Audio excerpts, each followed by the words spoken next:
nous avons vécu ces derniers temps, on peut dire que le gouvernement a très peu d'intérêt. Écoutez la vidéo, c'est important. À la stabilisation et à la crispation politique, notre entendement. À la non-promotion de la violence comme mode d'accession et de maintien au pouvoir. Mais cette question, pour la comprendre, il faut la remettre en rapport avec une question qui est relative à l'indépendance de la justice. Au pouvoir. La question de l'indépendance de la justice avait été portée, était un élément essentiel du débat au niveau de la politique. Mais quand nous sommes arrivés à ce point, le gouvernement a dit ceci, écoutez, nous en sommes conscients, mais comme le garde des Sceaux est actuellement devant l'Assemblée nationale pour introduire, une requête, un projet de loi de révision de certaines dispositions qui régissent le système et l'appareil judiciaire, il faut laisser le débat finir à l'Assemblée nationale pour ne pas qu'on l'ouvre au niveau du dialogue politique, ce qui ferait une sorte de cacophonie. Mais tout le monde a reconnu, qu'il y a un problème au niveau de l'appareil judiciaire.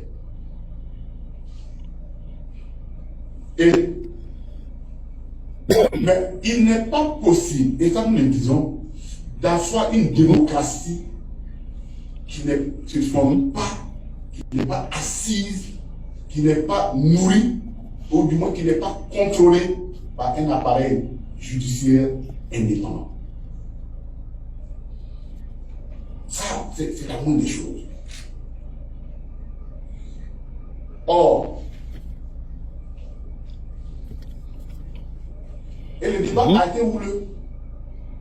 Le débat a été houleux sur la question.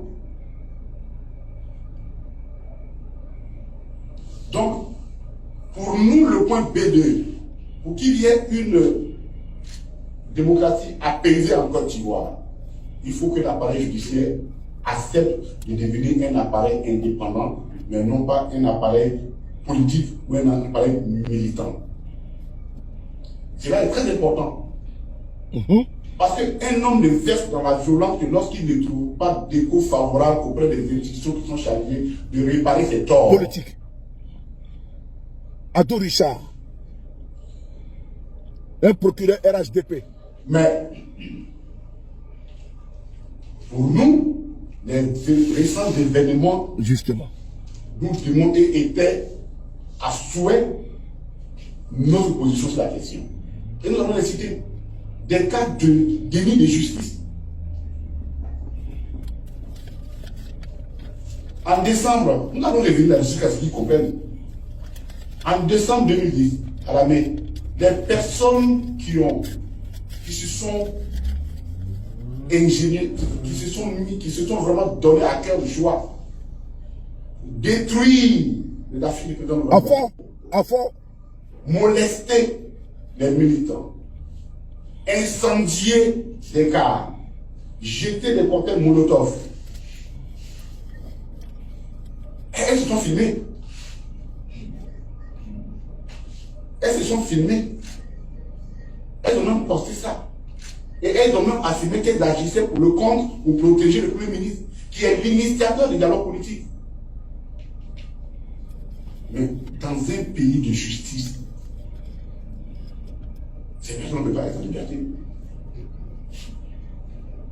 Qu'il y ait plainte ou pas. La plainte, elle est obligatoire en ce qui concerne les cas civils. Mais la plainte n'est pas obligatoire en matière pénale. C'est le procureur de la République qui a l'obligation de poursuivre. C'est vrai qu'on laisse un droit de poursuivre, une liberté de poursuivre, mais c'est lui qui est chargé. Parce qu'une affaire pénale, ce n'est pas une affaire personnelle. Une affaire pénale, c'est-à-dire on estime que vous avez troublé la quiétude de la société, et c'est pourquoi le procureur de la République qui défend donc la République engage les poursuites. Il n'a même pas besoin de pas plaindre. C'est des faits trop graves. Quelqu'un qui commet des infractions et qui se filme de présent. Mais c'est un défi à l'autorité judiciaire. Rien n'a été fait à ce niveau-là.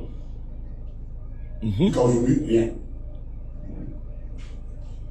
Et évidemment, comme il n'y a rien eu là-bas, chez le Premier ministre, Bon, ils disent, mais c'est que si chez le Premier ministre, on peut faire ça, Ouais. chez lui, il n'y a pas de problème, ben, on peut le faire ailleurs.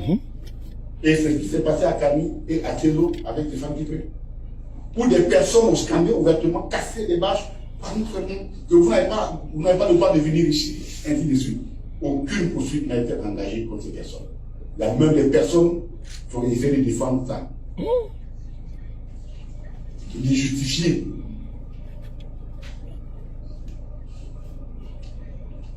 Et la dernière qui est effroyable pour nous, c'est la descente musclée de la milice pro RHDP au domicile de Marie-Claude. La nuit. C'est malheureux pour la Côte d'Ivoire.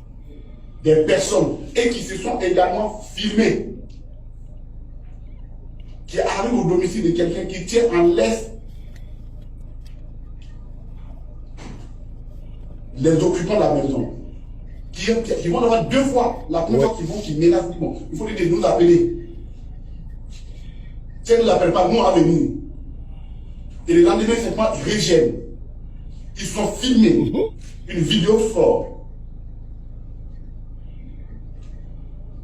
Mais Marie-Laurion Odette ne s'arrête pas là. Elle porte plainte et les femmes la plainte ici.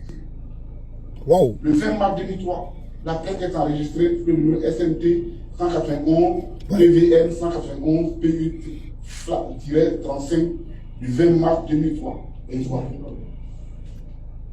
Jusqu'à aujourd'hui, aucune poursuite n'a engagé contre ces personnes. Et dans ces conditions, qui fait la promotion de la violence politique? Qui encourage la violence politique? C'est une Aucune poursuite poursuite. qui fait il y a la violence politique. Jusqu'à aucune poursuite. Donc, c'est on le est dans un RDR. système d'impunité. C'est le Il y a des RDR. personnes qui bénéficient d'une impunité juridictionnelle ou judiciaire, Appelé abusivement RHD. pendant que nous, lorsque nous éternuer une cause de convocation, tu vas accompagner quelqu'un, on a rencontré au tribunal, on t'arrête, on te condamne à 2 ans, en flagrant délit. On dit d'apporter le drapeau de quelqu'un d'un pays, on t'arrête, on te juge, sans qu'il y ait fondement. Eux-mêmes, on ne les avait pas jugés, sans qu'on les a libérés comme ça, parce que bon, il fallait montrer patte blanche à quelqu'un. Ouais. Mais ils ont fait la prison. Le secrétaire général de notre parti est convoqué pour des faits qui sont déroulés tant qu'il ne soit là. Et on dit bon, c'est lui qui a fait ça. Pendant ce temps, ces faits que nous avons relevés là, ils font l'objet d'aucune information judiciaire. Ça, nous le disons haut et fort et nous le décrions haut et fort. À l'endroit du gouvernement, à l'endroit de ses partenaires, à l'endroit de tous les partenaires de la Côte d'Ivoire, parce que ce sont tous ces ingrédients-là qui font là les rapports sociaux dans les pays. Ouais. Et je prends tout mon air sérieux pour le dire. On ne peut pas avoir sorti d'une situation de crise aussi profonde qui a laissé une blessure béante, difficile, qui continue de saigner et avoir ce genre de comportement-là. Donc, nous sommes victimes d'un déni de justice. Et nous le décrions.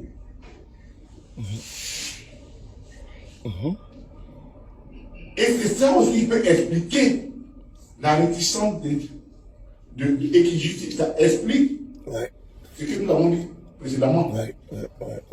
L'instrumentalisation de la violence comme moyen de conservation du pouvoir. Après l'avoir utilisé comme moyen de conquête du pouvoir. Qu'on soit au RHDP, qu'on soit au PDC, qu'on soit au PPAC, il y a une constance. Nous avons besoin d'un débat politique franc. Il y a des choses qu'on ne peut pas pardonner. Je ne suis pas, nous avons du mal à imaginer que tous ces cas-là, ces personnes sont encore, sans aucun problème. Ce n'est pas acceptable. Et nous allons continuer de dénoncer ça. Au GPS. Jusqu'à ce que quelque chose soit fait. Parce que si vous le faites, pourquoi voulez-vous que le jour où quelqu'un accepte d'être candidat à celui-là, du PPAC, là où une telle visite, on lui a interdit d'accès, et il n'y a pas eu de poursuite. On ne peut pas accepter ces choses-là. Donc, c'est ce délit de justice que nous élevons. Et pour nous, nous crions fort notre indignation. Ouais. Pour que le monde nous entende et qu'on amène vraiment à changer les choses. Parce que ça.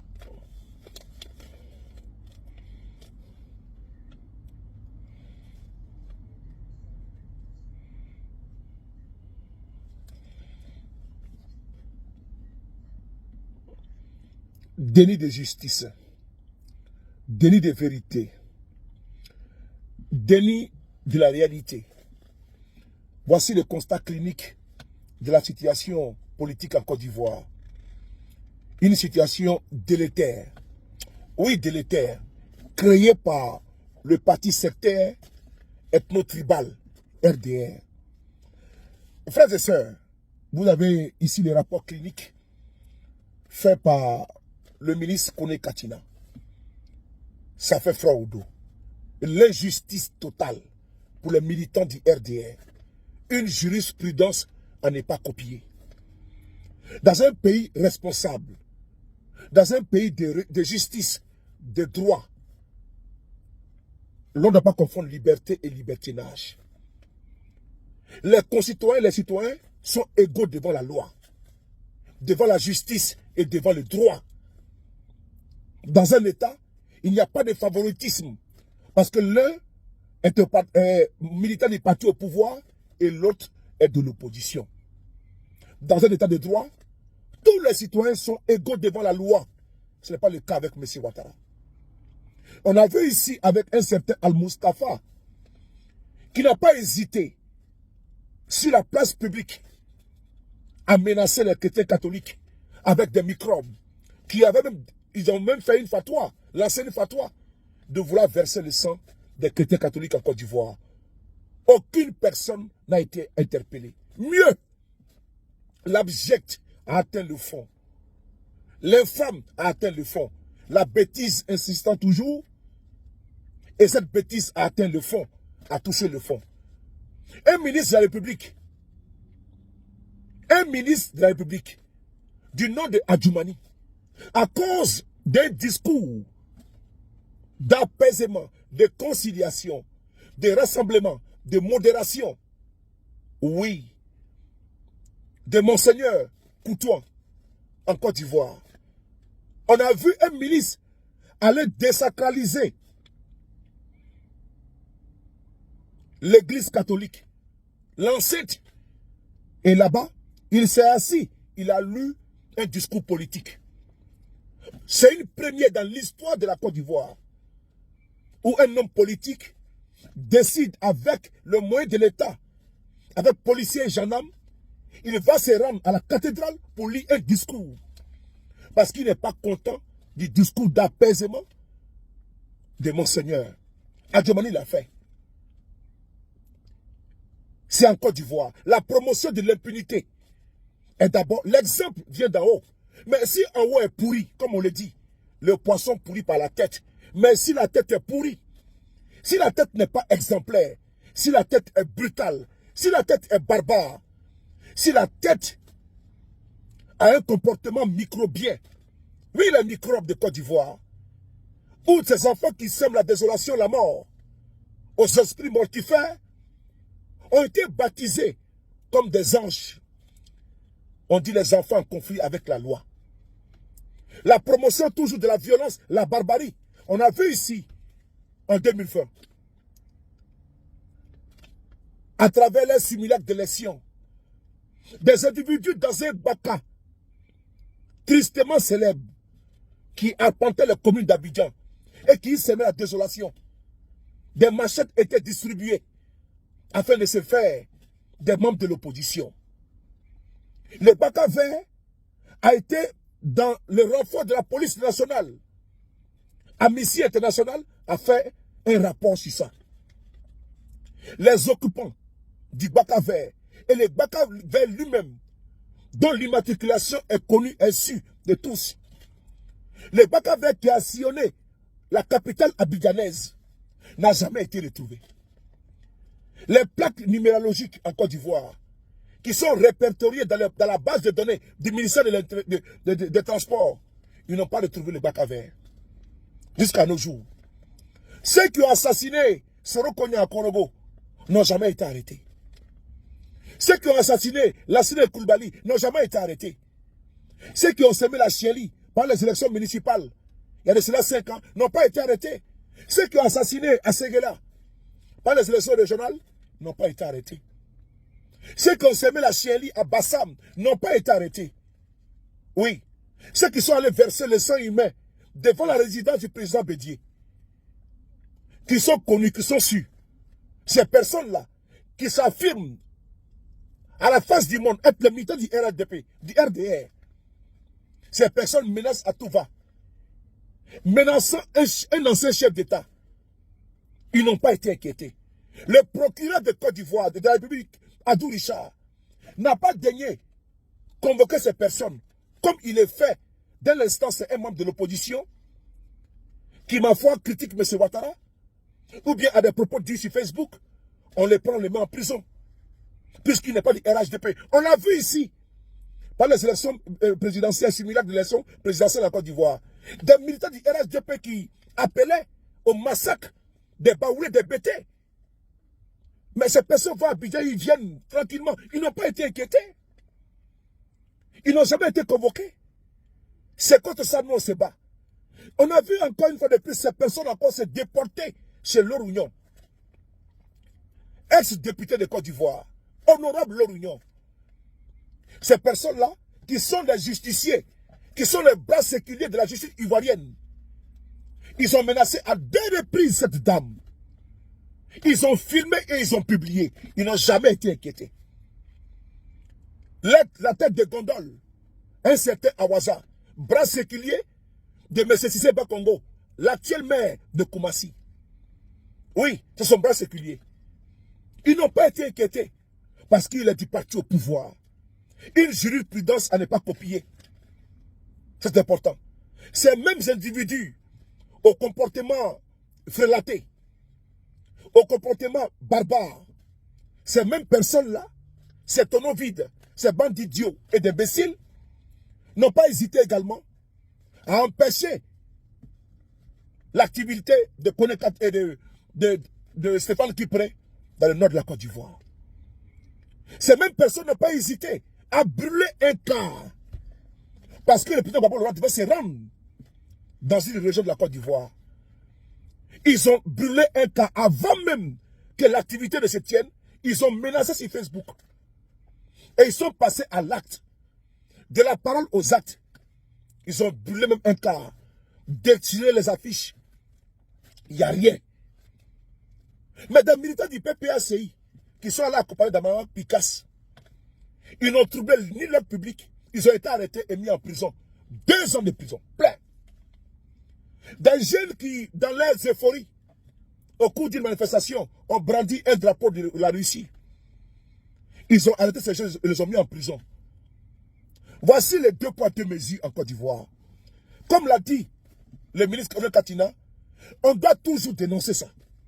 La Côte d'Ivoire n'appartient pas aux uns et que les autres sont des renégats. Les autres sont des apatrides. La Côte d'Ivoire n'appartient pas au RDR. Et la Côte d'Ivoire n'est pas un royaume. Il faut dénoncer cette justice accroupie, cette justice couchée, cette justice à plan ventre, cette justice qui sait traquer l'opposition, qui sait emprisonner l'opposition, mais qui ne sait pas poursuivre ceux qui sont dans le parti au pouvoir et qui commettent des faits et des méfaits, des forfaits en Côte d'Ivoire en toute impunité. C'est en Côte d'Ivoire, on peut voir un certain Al-Mustafa, condamné à 5 ans de prison et être en train de battre campagne à Yopougon. Sans problème. C'est ça. C'est en Côte d'Ivoire, toute l'opposition est criminalisée. Ouattara a détruit la justice ivoirienne. Ouattara a détruit les fondamentaux, les fonds baptismaux de la justice ivoirienne. Ouattara a été un échec pour la Côte d'Ivoire. Il a été un retard. Mais attention, ça nous servira de leçon. Le passage de M. Ouattara à la tête de la Côte d'Ivoire est une leçon pour nous et pour nos enfants.